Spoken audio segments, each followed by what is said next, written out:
Umeze neza, nizere ko umeze neza. Uyu munsi rero ngiye kukwereka uburyo wateguramo ibijumba mu buryo bworoshye kandi bikaba biryoshye, ukabirya ku ifunguro ryawe rya mu gitondo cyangwa se ukaba wabipfunyikira umwana akabijyana ku ishuri aho kugira ngo ajye ahora ajyana imigati, amandazi ndetse n'amakeke.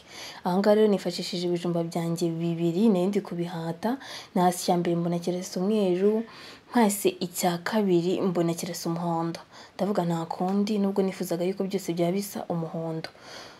Aha ngaha rero nari ndi kubihata ngira ngo muri kubibona kugira ngo ibijumba byacu dutangire kubiteka nyine twabihase bimeze neza. Ngira ngo muri kubibona ukuntu nari ndi guhata nyine vuba vuba kugira ngo ubundi tubitunganye. Aha ngaha rero nari nsoje ndi gukuraho bya bishishwa, aha ngaha nari ntangiye kubironga ngira ngo muri kubibona, nari ndi kubironga ngenda nanakuraho utuntu tuba twagiye dusigaraho kugira ngo ibijumba byacu bibe bisa neza kandi bifite isuku. Nifashishije ibijumba byanjye bibiri, ushaka gutegura byinshi ushobora kongera umubare w'ibijumba nta kibazo. Aha ngaha rero ni ibi tugiye kwifashisha: ibijumba byacu, amagi abiri, magi, umugati ndetse n'amavuta.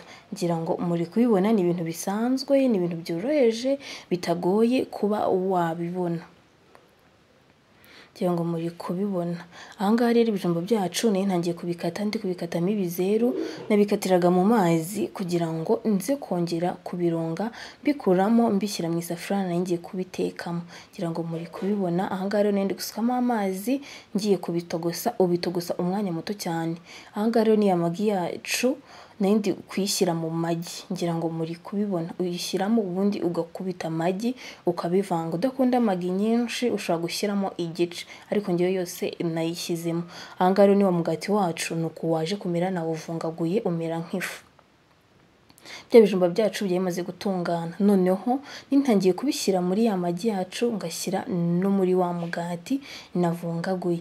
Ngira ngo muri kubibona ni uburyo bworoshye, ntago bigoye, nta nubwo bitwara umwanya munini. Nkwibutsa yuko ibijumba ntago utuma bishya, bitogota umwanya muto. Ushaka bitogosa nk'iminota 10 ubundi ugahita ubikuraho, hanyuma ukabikora uko nguko. Aha ngaha nari nsoje tugiye kubishyira mu mavuta. Aha ngaha rero nafashe agasafuriya nshyiramo utuvuta dukeya, ngira ngo muri kubibona, ariko bibaye byiza ufite Blue Band niyo wakoresha. Njyewe rero ntayo nari mfite, niyo mpamvu nifashishije amavuta, ariko ukoresha utuvuta dukeya. Aha ngaha rero muri kubibona ibijumba byacu byari byageze mu mavuta, nari ntangiye nyine kubihindura kugira ngo bikomeze kumera neza. Ngira ngo muri kubibona ukuntu bisa neza, biraryoshye. Umva, bino bijumba uzabitegure.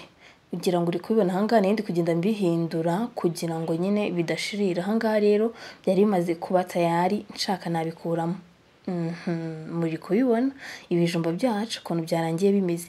Ni ukuri uzabitegure bino bijumba, ndabizi uzabitegurira wese azabikunda. Uzabitegurira abana bawe babijyane ku ishuri, usakijyanye ku ishuri nawe wamenya ko ari ikijumba. Aho ya kugira ngo ujye uhora umuhereza imigati, uzamutegurira ibi uzambwira.